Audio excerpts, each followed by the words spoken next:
All right, let's simplify some expressions. In part A, we're taking a power to a power. That means we're going to multiply the powers. 3/5 times 5/2. 5's cancel, and that'll simplify to x to the 3/2. In part B, we're multiplying. 5 times 2 is 10. And when we multiply exponents, we add their powers. So we're going to take 2/3 plus 2/3. That'll make 4/3. So 10x to the 4/3. In part C, everything in the parentheses is going to get taken to the 1/2 power. That means a to the 1/2 gets taken to the 1/2 power.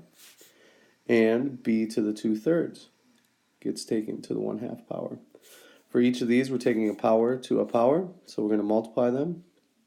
1/2 times 1/2. And in b, it's going to be 2/3 times 1/2. So 1/2 times 1/2 is 1/4. And 2/3 times 1/2 is 1/3. Finally, in part D, everything's taken to the 3rd power, so that means 5 to the 3rd power, and n to the 2/3 to the 3rd power. 5 to the 3rd is 125. And for power to a power again, we're going to multiply. So this will be 125 n squared. In parts E and F, we're dealing with two roots with different indices. So a good way to handle that is to turn them into rational exponents first. So the 4th root of x is x to the 1/4. And the square root of x is x to the 1/2. Now we're taking two exponents and multiplying them together, so we need to add their powers. 1/4 plus 1/2. Well, get common denominators by multiplying this one by 2/2. And this thing will be 1/4 plus 2/4 is 3/4. Now remember grandma's rule. Return things the way we found them. This problem was presented with roots, so we should give our answer as roots. Not x to the 3/4, but the 4th root of x to the 3rd power. So let's do that exact same thing again with the 3rd root of x times the 5th root of x. So turn it into rational exponents first. That'll be x to the 1/3 times x to the 1/5. Then add their powers. So 1/3 plus 1/5. Now we're going to need common denominators again, so I'm going to multiply the first fraction by 5/5 and the second fraction by 3/3.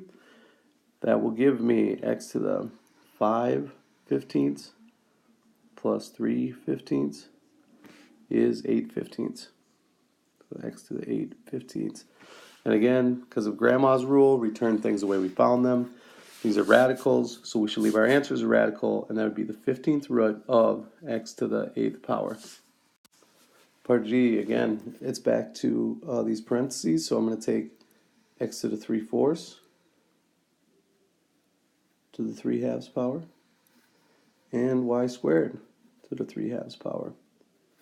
Since they're both power to a powers, we're going to multiply those powers.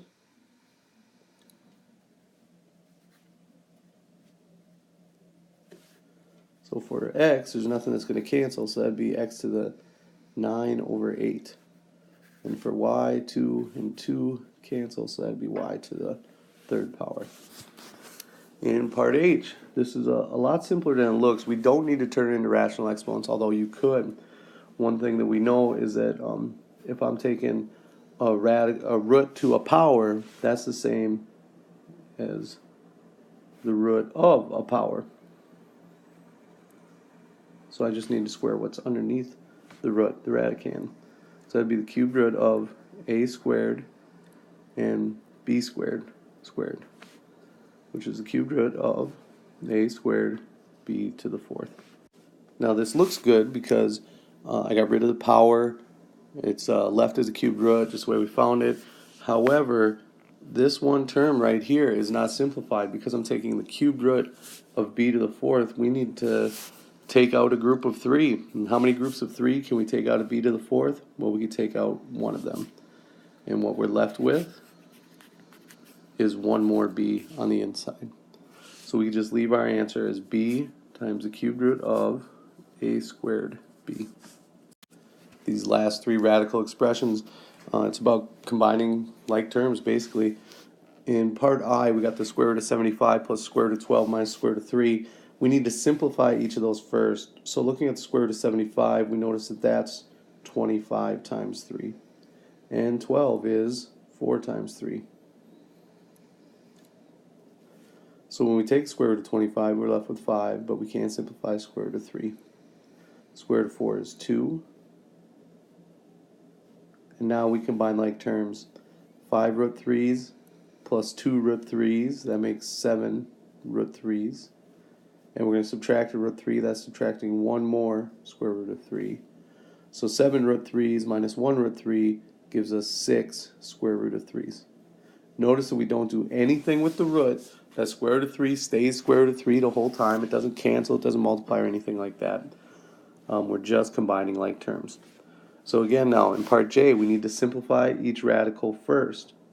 So that's square root of 27. 27 is 9 times 3. And 48 is 16 times 3. Square root of 9 is 3. Square root of 3 stays square root of 3. Square root of 16 is 4, and the square root of 3 stays square root of 3. So, simplifying these two coefficients, I have 12 root 3 minus 8 root 3 leaves us with 4 root 3's. Part K, the last one, we just need to distribute. 4 times the square root of 2 is 4 root 2. And square root of 2 times negative 3 square root of 2 is 3 times square root of 4. Of course, this 4 is just a 2.